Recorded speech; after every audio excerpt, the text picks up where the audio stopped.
UWRF's Focus on You presents an interview with New York Times reporter Jeff Zeleny.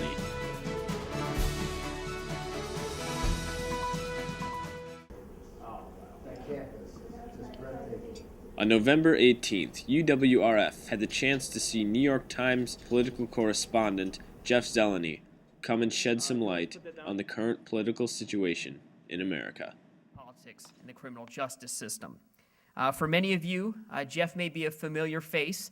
He is a frequent guest on programs such as Washington Week with Gwen Ifill, Face the Nation, and Charlie Rose.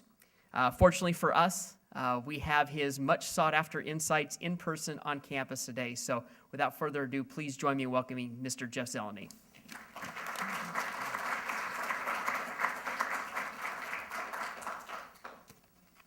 Thank you very much, Blake. I appreciate that kind introduction. Seems like a long introduction, but that's my fault because I wrote it. So thanks for listening to all of that.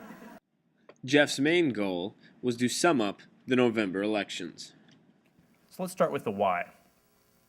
You know, some elections are given sort of shorthands or nicknames, and this election should be called the recession election. You know, there's no doubt if the unemployment rate had been lower, if the economy had been better, the outcome for Democrats most certainly would have been brighter. With the November elections turning out like they did, do you think that is an initial response to kind of how the country's gone so far with, like big spending, the healthcare bill, or do you think it has to do with groups such as like the Tea Party movement? I think it's a combination of both. I think things are interrelated. People wanted change and they wanted it pretty quickly, and a lot of that change they think hasn't happened. But if the economy would have been better, if unemployment would have been lower, if more people would have been working, I think that this election may have turned out differently. This midterm election, it was sort of a chance for voters to give their opinion basically on how they think things are going in Washington. So I think the Tea Party movement and the rise of some of this sort of a discontent and anger is just symptomatic of what people are feeling as a whole. Jeff is a national political correspondent for the New York Times. Mr. Zeleny was named to the position in March 2010 after working as a White House correspondent, where he traveled with President Obama across the United States and the world, reporting from Cairo when the president delivered his first major address to the Muslim world, and from Oslo as he accepted the Nobel Peace Prize. With your travels around the world with Barack Obama and his many press conferences, I know he did the big one in Cairo his first address to the Muslim world. What are some big, memories or milestones along those travels that you'd like to share?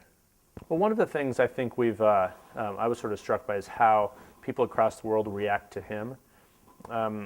Even long before he was president, the period from 2005 when I was in Russia with him where no one knew who he was. He's walking through a red square in Moscow.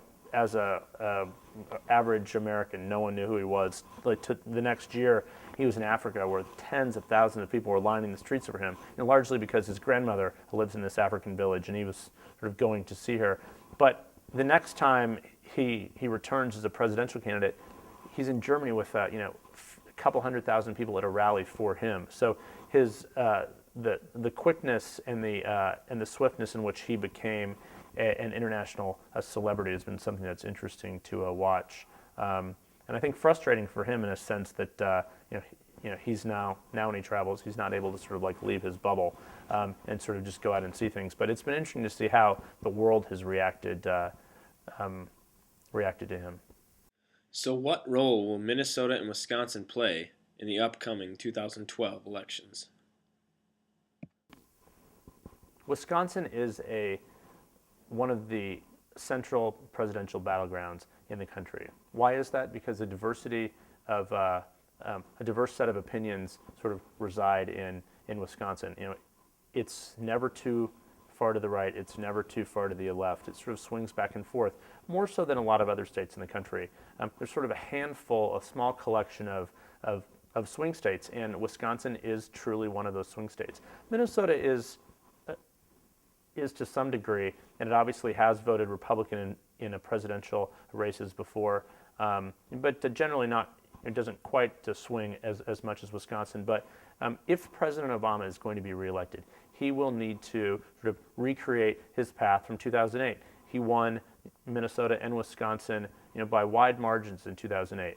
If he hopes to be reelected, he doesn't have to have those wide margins. That may not happen again, but he almost certainly has to win both Minnesota and Wisconsin, unless he happens to, find some support in other places. But it's pretty unlikely to think that a Democrat, will say, we'll flip a state in the South, or we'll, win Texas or something. So these states in the upper Middle West are long-standing presidential swing states, and they are places where Democrats have to come and Democrats have to win. To see more of the Jeff Zeleny interview and presentation, check out the school website at uwrf.edu. Thank you.